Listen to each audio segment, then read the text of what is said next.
वीर योद्धाओं की भूमि सिनसिनी एवं सिनसना बाबा के चरणों में नमन करते हुए आदरणीय अध्यक्ष साहब, पूजा के योग्य सरदारी एवं मेरे युवा साथियों को मैं प्रणाम करता हूं। आज आपको मैं अपनी मन स्थिति बताता हूं। आज इस पंचायत में ना तो मुझे आने का कोई उत्साह था और ना ही अपने इन विचारों को व्यक्त करने के लिए मैं उत्साहित हूं, क्योंकि जिस मुद्दे पर आज ये जो पंचायत है वो बहुत ही निराशाजनक और निंदनीय मुद्दा है। आप इसे इस तरह से देख सकते हैं जैसे शरीर के किसी अंग में कोई घाव हो गया हो और लाख प्रयत्न करने पर भी वो सही नहीं हो, और डॉक्टर इस निष्कर्ष पर पहुंचे कि अगर प्राण बचाने तो इस अंग को काटना पड़ेगा। तो आप बताइए, वो मरीज प्राणों को बचाने के लिए खुश हो गया, वो अंग का जाने का दुख मनाएगा? तो इस मुद्दे पर बोल तो ये भी मैं अपमानित महसूस कर रहा हूं और मीडिया के माध्यम से कुंवर अनिरुद्ध सिंह जी से अगर वो सरदारी के साथ, राजमहल के साथ, इतिहास के साथ जुड़ना चाहते हैं तो इसे मेरा निवेदन समझ लें, और अपनी जिद पर अड़ना चाहते हैं तो इसे खुली चेतावनी समझ लें। आज से 4 वर्ष पूर्व जाकर देखिए आप, एक दिन की बात है, हम सभी टीम के लोग बैठे थे। युवराज साहब की एक पोस्ट पर भुसावल साइड के किसी एक लड़के ने बहुत, कोई अपशब्द नहीं कह सकता हूं, एक लूज टॉकिंग कर दिया था, शब्द लिख दिया था। 20-25 मिनट के अंदर उसके घर लड़के पहुंचकर उसको तुरंत डिलीट करवा दिया।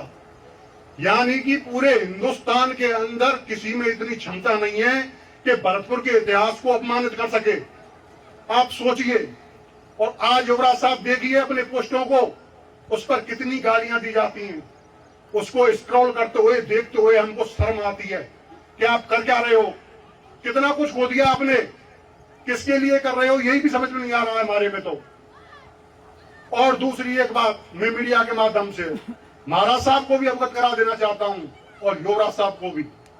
मैं एक ऐसे शातिर जो इनके विचार हैं, या फिर कह सकते हैं युवराज का जो उद्देश्य है, उसको आप सभी के समझ रखना चाहता हूं। आज वो भले ही विदेश पड़े होंगे, इतने होशियारी में दम भर रहे होंगे कि किसी व्यक्ति की अगर आप फिजिकली हत्या करते हो तो आज के कानून से बच नहीं सकता कोई भी, आपको सजा भुगतनी पड़ेगी। तो तुमने अपना विचारों का विरोधाभास होते हुए दूसरा रास्ता अपनाया है। आज जो हमारे इतिहास के साथ समाज जो अपमानित है ना, उसको आप गौर करिए, उसका उद्देश्य दूसरा है। हो सकता है उसका ये अपमानित करने का सीधा सीधा उद्देश्य ये नहीं है।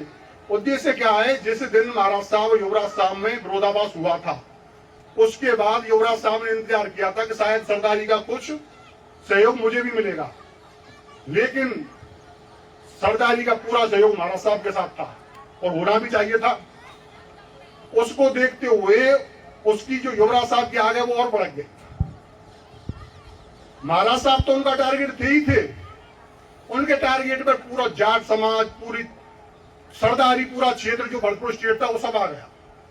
अब वो ऐसे ऐसे कमेंट और ऐसी ऐसी मीडिया के माध्यम से बातें पहुंचाते हैं जिसको सुनकर महाराज साहब विचलित हो जाएं, अवसाद में आ जाएं और सीधी कहूं तो प्राण त्याग दें। अगर इस चीज को सीबीआई से अगर जांच कराई जाए तो ये सीधे सीधे हत्या का प्रयास है। महाराज साहब भी इस बात को समझ लें, और आपके पीछे ये समाज का और इतिहास का अपमान हो रहा है। तो मेरा महाराज साहब से एक ही निवेदन है, अंतिम तौर पर प्रयास कर लें, अगर आ जाए सीध में तो ठीक है, अन्यथा इस सरदारी का और इतिहास का अपमान और आगे ना कराएं।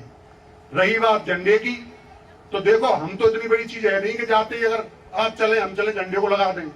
हाँ, लेकिन जिस दिन महाराज साहब का इशारा हो जाए, मैं आज आपसे कह रहा हूं, अगर सरदारी के मान सम्मान के साथ महाराज साहब को भी ठेस पहुंच रही है, महाराज साहब बुरा ना माने मेरी बात का, अगर उनको भी ठेस पहुंच रही है तो वो एक दिन तारीख रख दें कि उस दिन मोती महल में वही झंडा लगेगा स्टेट का, रियासत का। मेरा दावा है उस दिन अगर नहीं झंडा लग जाए तो मेरा निवेदन सीधा सीधा महाराज साहब से भी है, युवराज साहब से भी है। युवराज साहब या तो सीध में आ जाएं, अन्यथा जान बचाने के लिए, मान सम्मान रखने के लिए हमको तो करना पड़ेगा। राम राम साहब।